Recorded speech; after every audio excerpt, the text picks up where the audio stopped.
The story of Australia's First Peoples is the oldest continuing human story on Earth. Through countless generations of songlines, to connection with country and spirit, to resistance, struggle and survival, the Aboriginal and Torres Strait Islander story is vast, inspiring and always evolving. This podcast series presents a collection of First Peoples voices, sharing their experiences, achievements, hopes and beliefs. These are the real stories of Aboriginal and Torres Strait Islander Australia.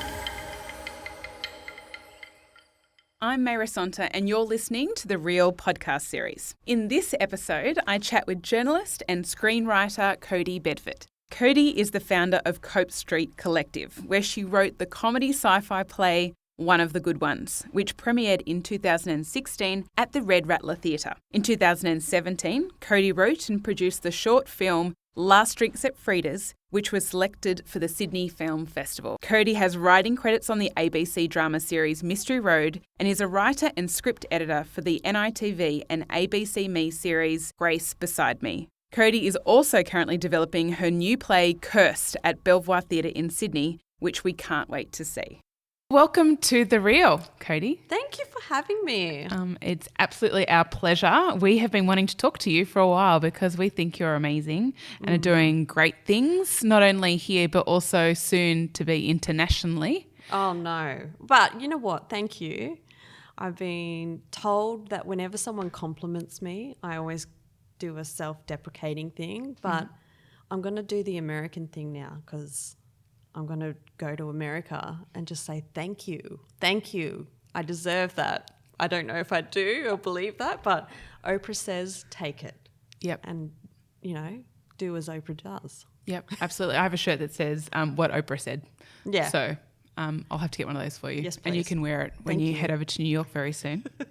But to start, I could read your bio, but what we'd love to do is to hear from you who you are, where you're from, who your mob is. How do you want to introduce yourself to our listeners? Wow, I don't even know where to start with that because I feel like there's different pieces of me, and I am from WA, and I've always referred to myself as a WA girl, even though I've lived in New South Wales for the last 10 years, would you believe? And I still don't feel quite like a local. That's why I'm always sort of getting on the plane and going back home to visit family. But I grew up in Geraldton. My mob are from East Kimberley, and I'm just a little country girl at heart because now I live in the Blue Mountains, which really calms me down. Living in Sydney was too much for me. It was too much noise, you might say, as I yelled that in the microphone. And yeah, I have my kind of Sydney personality of ordering soy flat whites, and then I go home and I cook an apricot chicken. So, you know, you got to have adapt.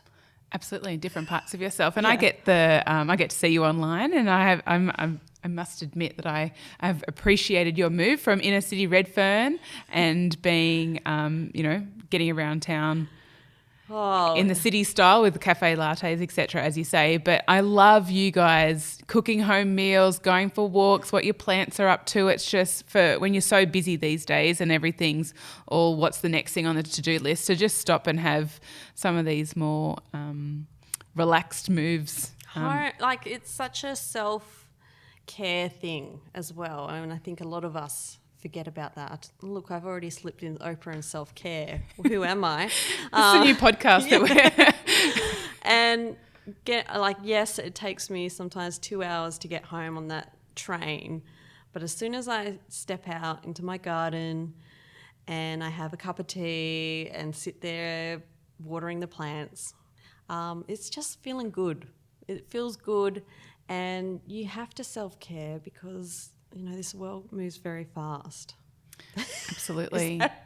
And I suppose as a media professional, I don't know if we can describe that of you, but you've definitely held lots of jobs in the media, communications degree, worked at Living Black, Yes. and over at ABC, you're in the media ring. So lots of organisations before your kind of creative writing came to the fore. Can you tell us a little bit about your journey through kind of from uni and storytelling and why you went into this industry? Yeah, I mean, I've always wanted to tell stories. I've always been an observer of stories, and I used to write, and I wanted to basically write for a living. It wasn't...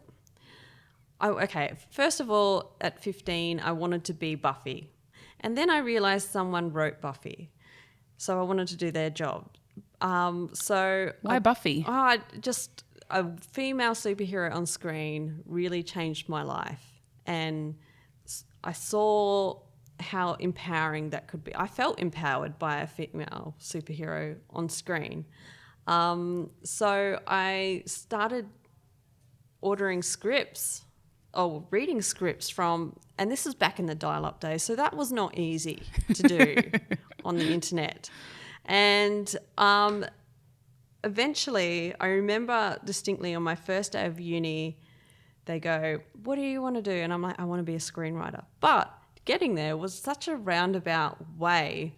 I knew I wanted to tell stories, and I thought being in WA, the easiest way to do that is journalism. So I went into journalism, and that was really, for an introverted person like myself, was very challenging in cold calling people, talking to people. But I'm so glad I did it, because it really grew me up, basically, because I had to move to Perth for uni.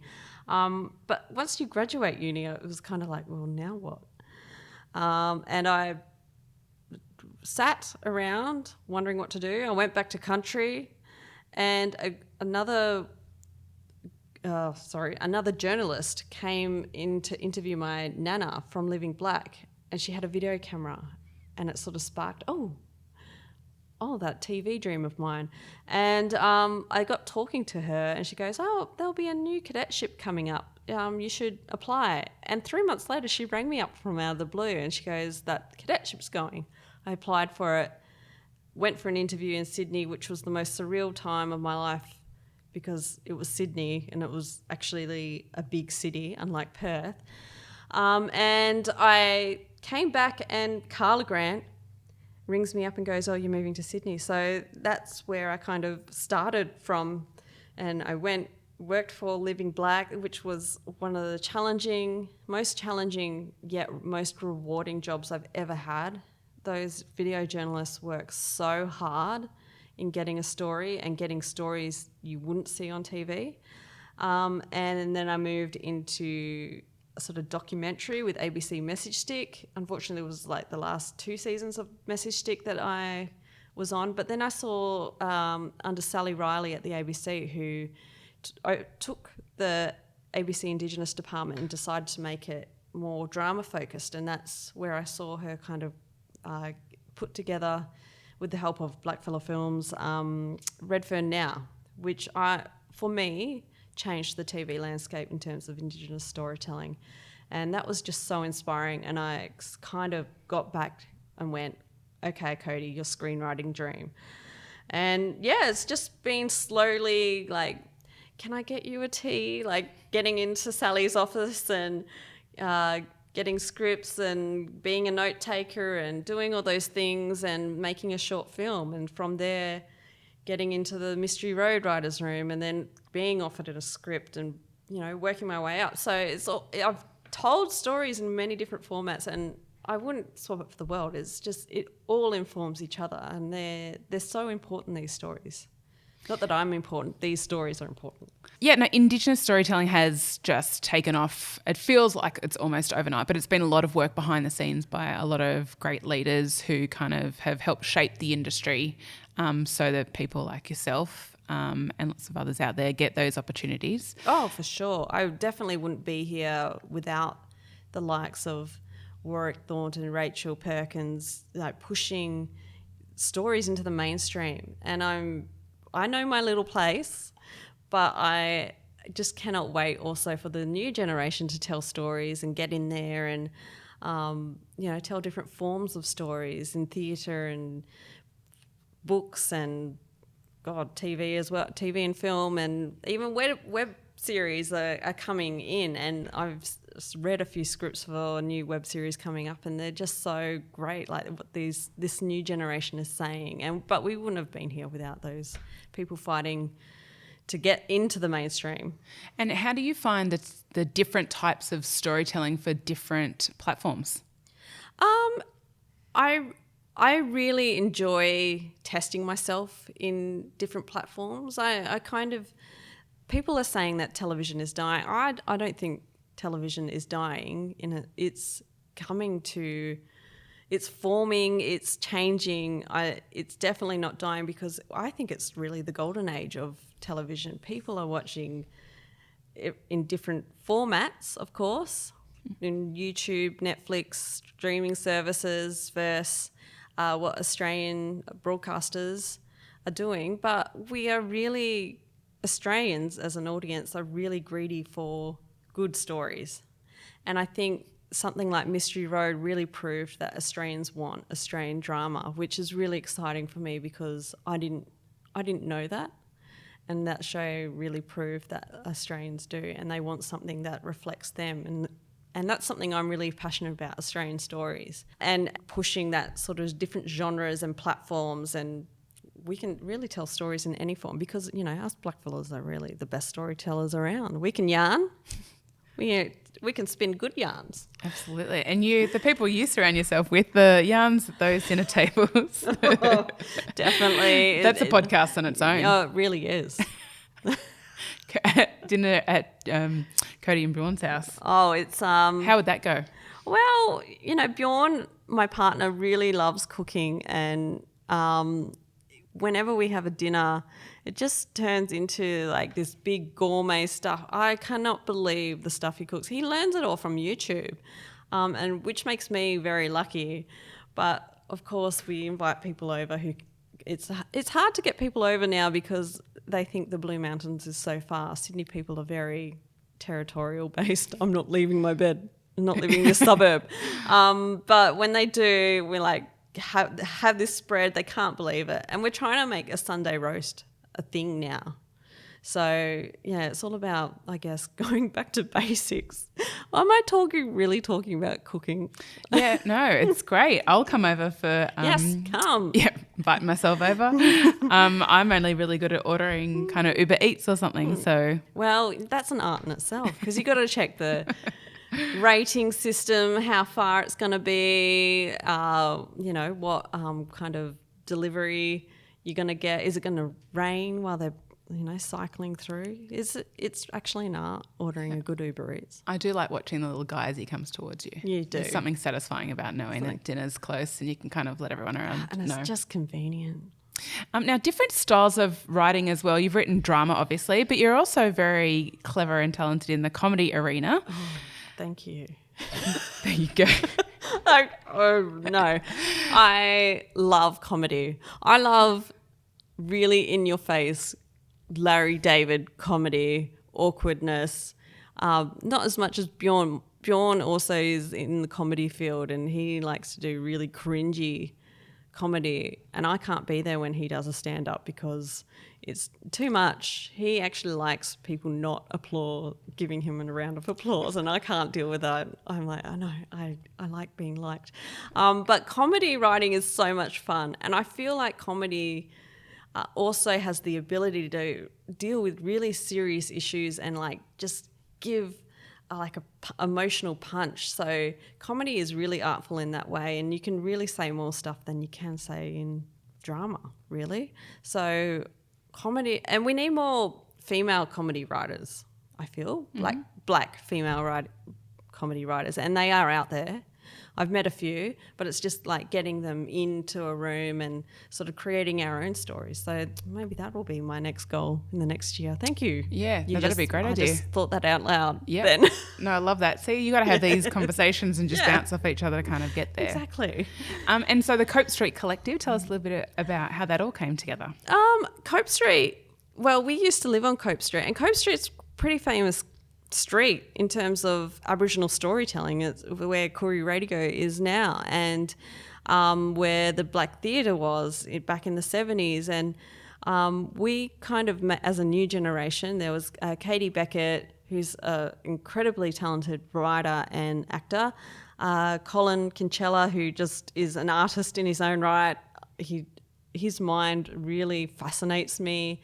And Bjorn Stewart, my partner, who is comedy, who is an actor, who is a director now.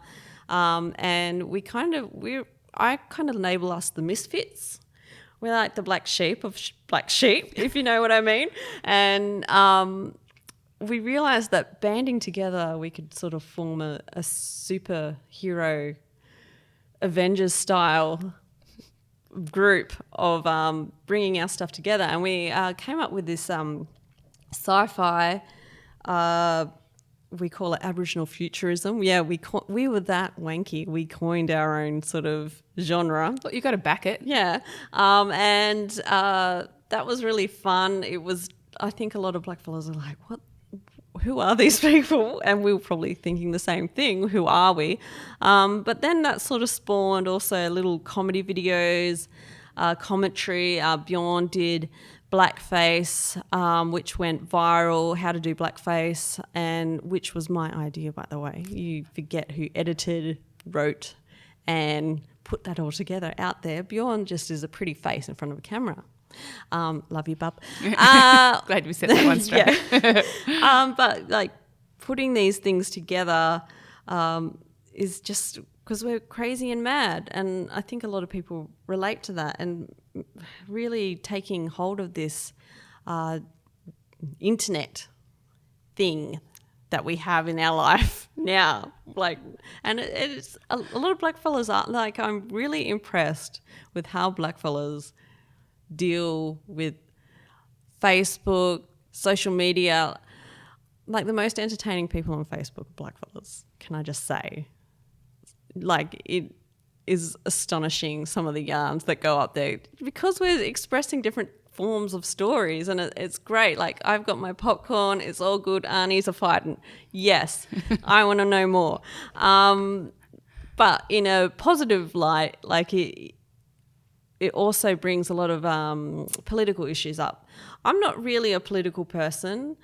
I know as a blackfella you're meant to be, but it's just not really who I am, because I hate conflict in my life. I'm very Oprah and Zen. But I do love doing political stuff through comedy. And I think that really, the work we've done with Cope Street has really shown that it really works, especially for blackfellas. And look at black comedy. It's one of the most successful sketch shows. And I think we just do it the best. Yep, I would absolutely agree. Yeah. Are you continuing to do some work with Cope Street? Yes, we are. We took a break because we were all on our different little journeys, and then we Like a band breaking up, having your own solo careers, and then are you going to come back together again? I was totally Freddie Mercury, and had to go off and write some Mystery Road, but I miss them. I miss my little Cope Street family, and we are in talks of like, what do we do now? It's time to write. I'd love to write another play for them, and I've got it in my mind. And we've also recruited Matthew Cooper, who is in our household. He lives in our household now. He's from Kalgoorlie, and somehow walked across the desert and got to the Blue Mountains and ended up in our house and does all our lawn mowing. So it's great. He can stay. Yep. Matthew. He's pulling his weight around the house. Yes, he totally is. And he has just been an asset as well. Him and Colin have gone off and did a recent artwork that was out in Penrith. And now we're kind of coming back together and like feeding that energy again after being Freddie Mercury. It's nice to be back in Queen. And especially when you find your people that you vibe with, that you bounce off, that you feel safe around, that, you know, you like their jokes, or, oh, that's a bit too much. And, you know, there are just people that you surround yourself with that bring out the best in you. Yeah, being a misfit is so scary in the big wide world, but once you find your people, as you say, you realise this is what life's about, finding your people and being those crazy. You can be crazy. I'm happy to be crazy, and it's just nice to be not judged for saying certain things. Like the other day I said to Bjorn, I'm not the brightest tool in the shed. And then I realised what I said. But he didn't mind. I said, oh, that's a line that's going in dialogue. I always get those sayings wrong, like synonymous with it. I just cannot get the right saying to the rest. So I'm totally with you on that one. Yeah. But look, we give it a stab, don't we? Yeah. Yeah. And people who know us know how to interpret whatever that was. As a writer, I always get my words muddled up, and that's probably why I write, because it's on the page and I can correct it. But speaking, yeah, that's a problem for me. A bit different. Yeah. I'm glad we got you for the podcast. Now, on that note, playwriting, you did mention it, and that's of opened up the next kind of chapter. Well, it's not just in chapters, but that kind of another avenue for you to explore your creativity and stories. My life is chapters, don't you know? Well, tell us about the playwriting chapter. So you've recently been awarded the Balnaves Foundation Aboriginal and Torres Strait Islander Fellowship. Yes. For those who don't know what that is, what does that mean? That is a award that the Balnaves Foundation sponsor, I guess. They give money in association with Belvoir Theatre to commission a new work by an Indigenous writer, and I decided to apply, and for some reason they liked my story that I pitched. I don't know. I'm still asking myself why. Playwriting really scares me because they're so great with words. And as I've said, I am very good at muddling up words. And it's just a new form that I've never really been familiar with. I've always sort of admittedly complained about Australian theatre because I could never relate to it. But I realised it's because I was watching the wrong things. Stop watching Shakespeare, Kodie. He's a dead white guy from England. And so once I started reading Australian plays, I thought, wow, this is so great. And so for the last, 3 months, I've just been doing that, reading plays, reading American plays, English plays. But I've really loved the Australian stories that have come out, and I've realised that blackfellas also have dominated this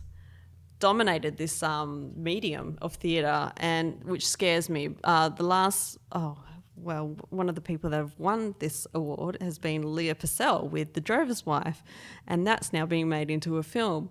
And I said to Belvoir, I hope you don't expect me to be Leah Purcell, because she is a machine. She is someone I admire greatly, but I don't think I can write as good as her, and I can't tell a yarn as good as her. And they're like, oh, that's all right. But I'm writing something very personal. I usually work on other people's stuff. I'm writing something personal to me. I've always wanted to explore grief and mental illness, but in a funny way, because it's something I've always dealt with my family. We are so open about like depression is something that runs in our family. I can see it through each generation, but we're so funny about, well, not me, my family. I laugh at them, yes, at them, because it's just what we do to cope. And I think blackfellas actually can relate, because we have been through the most sorrowful times, and yet still we laugh.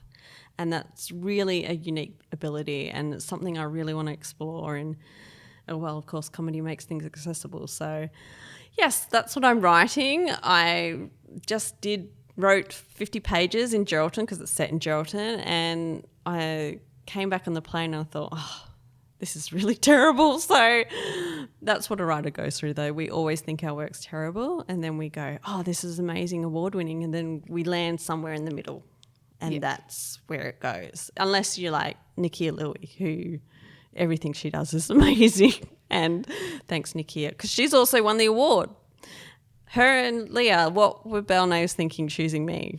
Well, I think they have good reason to think of you, and it's good that you're able to share your personal story and combine kind of your love of comedy in it, but also being able to tell some of those harder stories that I think people will be able to easily relate.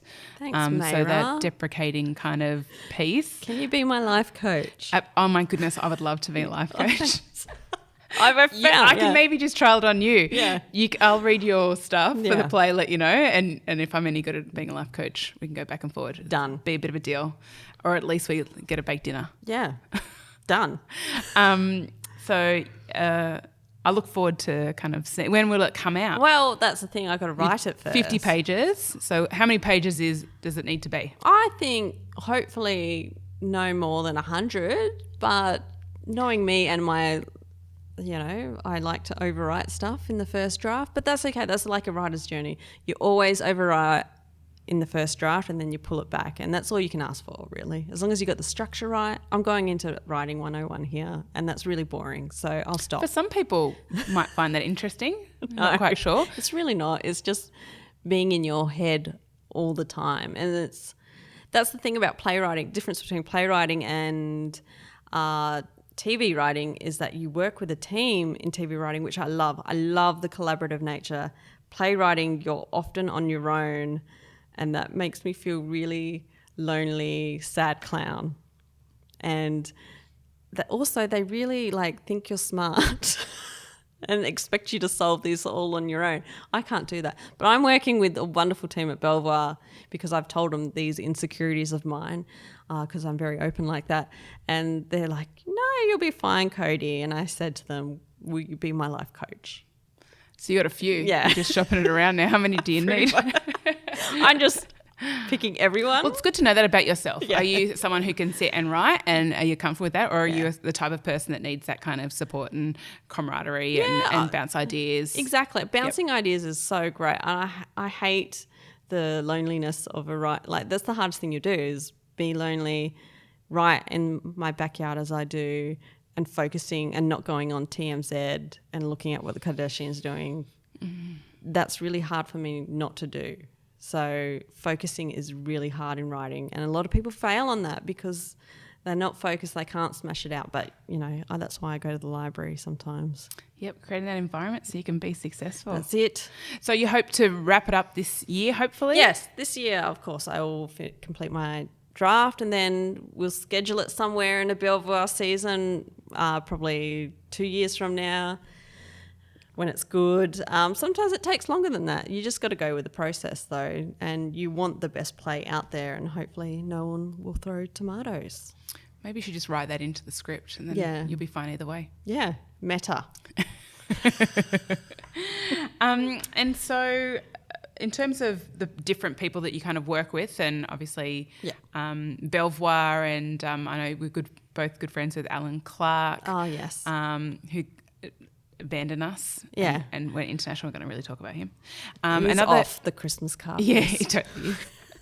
Another awesome person you work with is Taika Waititi. Taika, yes. On Thor, I actually want to hear all about that because it looked amazing from the outside. Thor Ragnarok is a great film. I defy anyone to watch that and not have a laugh and feel good afterwards. And that's what you want in a film. I love those kind of feel-good films. I was lucky enough to work in the stunts department as, obviously Chris Hemsworth's stunt double. Look at me. No, that was a very talented stunt double called Bobby Helen? He has a 3-barreled name. Sorry, Bobby. Bobby Dazzler on Instagram if you ever want to look him up. There you go. But the experience, Taika wanted blackfellas on set and surrounding him, which was, well, you would think easy for us to do, but not many filmmakers think that. And he did, and it was such a astonishing experience being on a Hollywood film set and just the way it works. I've been on many TV sets with Australian, don't make stuff to the level of Hollywood because, we don't have that much money in the system. But it was just really fascinating. And Taika ran in the set as a really fun and yet safe space, and it's something I've not really come across before. He'd turn up to set dressed as a cowboy or different themes each day, and it would just make you smile. And I think that was really great. Whenever not that he'd remember me now, but whenever he saw me on set, he'd come over, hey sis, and those things really make a difference to blackfellas everywhere. We all have this camaraderie, which I really love. And his way of storytelling, and the Kiwis do this really well, is to embrace the daggy. And I want to do that. I've been a fan of Taika since his first short film, which was 2 Cars, One Night. And then Boy is my all-time favourite film, and it really had an impact on me because it told a story which was universal theme, yet a very Maori experience. And I think we have the potential to do that too, and we probably have. Redfern now really show that. I'm looking more at the comedy side. I think black comedy really resonates with me in that way. So Taika just has this way of embracing the dag, and I think that's a really special gift to have, and it goes out to all the misfits out there, and I think we need to embrace those sort of qualities and misfits, and the black sheep, I call them, the black. The double black sheep. Double black sheep, yeah. So, honestly, I will watch anything he does. It's just it just appeals. That's my kind of humour. It really appeals to my humour. So, yeah, Taika, amazing. I went to the Imaginative Film Festival a few years ago when his not zombie film. Oh, What We Do in the Shadows. What We Do in the Shadows the best. Was the film, and he opening night, films played, Q&A after, and he just did not take a second of it seriously, and you were just trying not to wet yourself in the seats. Yeah. Because someone was trying to actually do a Q&A, but it went nowhere and everywhere at the same time. It was just... That's something I really get from him, not taking life so seriously. Yeah. You've got to embrace the fun as well. Yeah, totally. And his set was so fun, and I think a lot of people work really hard because they felt appreciated and they felt the fun in this. And obviously Thor's not going to be this hard-hitting Oscar-winning film. It should have been. It should have got Best Picture for Oscar. I'm not voting. Yes, but it's still a film that feels fun and something to take away. And Tessa Thompson, my God, for the superhero like me, talking about Buffy, she's my new kind of superhero. Even Cate Blanchett, she was a badass. I was like, yes. Nice. All right. So anyone who hasn't watched it, go check it out. Go check it out. And talking about Hollywood, you are off to the States soon. I'm going on Saturday. Soon. Yeah. Literally this week. Don't know when we're actually going to air this, but it's the Saturday before. It's the week before. Yeah. It's... something I'm not even prepared for, but no, I'm going to this great Screen Australia, who are always supportive of emerging artists and emerging filmmakers, do this program called Talent USA to push filmmakers out into network with USA filmmakers and see how things are run there, and you can pitch. I didn't think I was ready, but they assured me I was, and I think that another life coach moment where I just had to be like, no, you can do this. And I applied and I got chosen. Very grateful for that. And now we're all off to New York, which I'm told is very different to Hollywood. It is. In the way you pitch and meet people. So, and then I'm going to LA later in the year with Australians in film because my mentor, Yalan Chang, who recently worked on a little show called Handmaid's Tales and is one of my favourite shows ever at the moment. If you haven't seen it, SBS On Demand. And yeah, I'll be working with her. So Screen Australia, Australians in Film, and they're just offering me all these opportunities, and I just have to pinch myself and go, what the hell happened to this girl who's from Geraldton and Halls Creek, and my God, where am I? I'm standing in Times Square. That's where I am. And taking our stories to the world. And there's just more and more opportunities to do that, which is nice to hear. Well, as I get older, I get very passionate about Australian stories, and we do deserve a world stage. We can tell worldly stories. So, yeah, I am passionate about doing these local stories and doing regional stories, especially being a country girl. And it's very inspiring that you get to share those stories. I'm just trying to think. There's lots of young little girls out there who probably you're self-deprecating and you say you don't really go out there, but you're, you've had a lot of achievements. You've worked in a lot of great places. You've met a lot of great people, been in some really interesting rooms, and it's just expanding internationally now. So there's got to be lots of little girls out there going, I want to be like Kodie Bedford one day. No, they won't be, because they will. I love to remain at my little Blue Mountains house in my backyard. I actually am quite a shy person, and some people mistake that for, oh, she's such a snob. But no, I'm actually really shy, and I really hate in getting myself out there, but it's something I'm working on. And I guess it's exciting. When you're in your 30s, you have to really stop being a little old woman for me. Well, you just take every opportunity and run with it, which sounds like exactly what you're doing. Oh, yes. I cannot believe I've ended up here, but I've worked hard for it, as Lady Gaga would say. Yes, that's right. Yes, in her Oscar speech, which I loved. She's worked hard and I've worked hard. Not that our careers compare, but you never know. Well, you're going to be in LA. Who knows? Yeah. You might cross paths, that's for sure. Wow. I do sing Shallow really well. Would you like to demonstrate right now? Absolutely not. Well, I would like you to get to do right now is share some advice to anyone who's thinking of going into being a playwright, being a writer for screen, that might want to, cook and live in the Blue Mountains. Any advice for young people who are our listeners? The one piece of advice that changed my life was from Joss Whedon, who wrote Buffy and came up with Buffy, and sort of my career always kind of spins back to Buffy. I always bring it up. Buffy. He had this wonderful piece of advice for writers. Finish it. And I think it's so simple. Finish your screenplay, finish your play.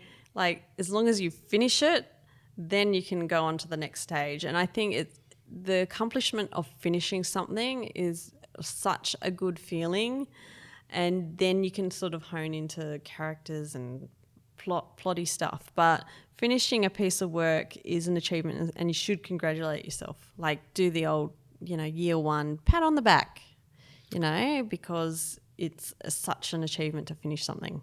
Beautiful. And what's coming up next? So you've got a few trips overseas this year? Yes, but in economy, so I haven't quite made it yet. I'm going to be on a plane for a very, very long time.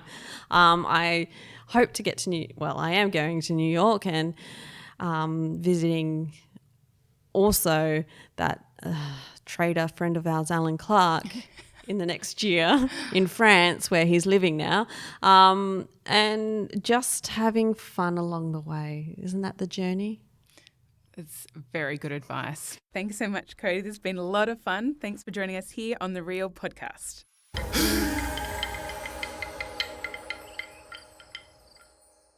You've been listening to The Real podcast series. The Real is an Aboriginal and Torres Strait Islander digital media platform produced by 33 Creative. This episode was recorded in Sydney on Gadigal country. Produced by Keane and Marguerite Barbara. Music production by Jimbler. For more stories and podcasts, visit the-real.com.au/podcast.